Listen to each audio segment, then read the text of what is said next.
ये मैं देने जा रही हूँ अपने बाबू को नए साल की मुबारकबाद। क्या? हाँ, मैं तुम्हारे सूरज को मुबारकबाद देने आई हूँ नए साल की।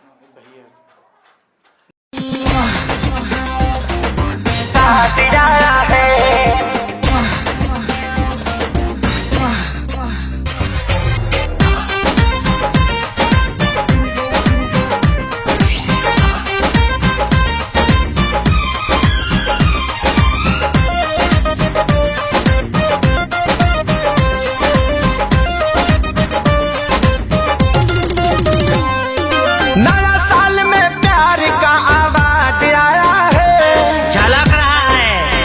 हाँ हाँ, नया साल में प्यार का आवाज आया है। लाभार का हो लाभार का, लाभार का ग्रीटिंग कार्ड आया है। लाभार का ग्रीटिंग कार्ड आया है।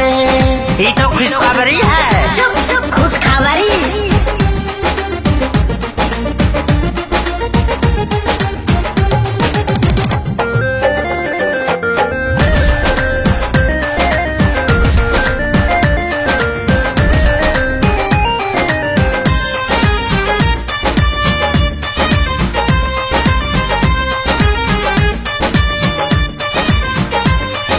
पढ़ा हूँ जब से शायरी में तो हो गया हूँ घायल। रात भरी तकिया के नीचे धोके सोया हूँ मोबाइल। क्या लिखी है? चीटी चढ़ती है पहाड़ पे मरने के वास्ते। मैं ग्रीटिंग कार्ड भेज रही हूँ प्यार करने के वास्ते। Oh my God, दर्द है, दर्द है। हाँ, दूध में चाउर पड़ता है तो खीर होता है। चीनी भी डाल। दूध में चाउर पड़ता है तो खीर होता है।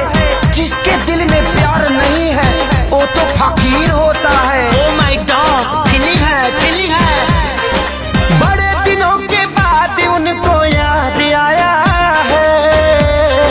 लकी है। बड़े दिनों के बाद उनको याद आया है। लाभार का हो लाभार का, लाभार का ग्रीटिंग कार्ड आया है। लाभार का ग्रीटिंग कार्ड आया है।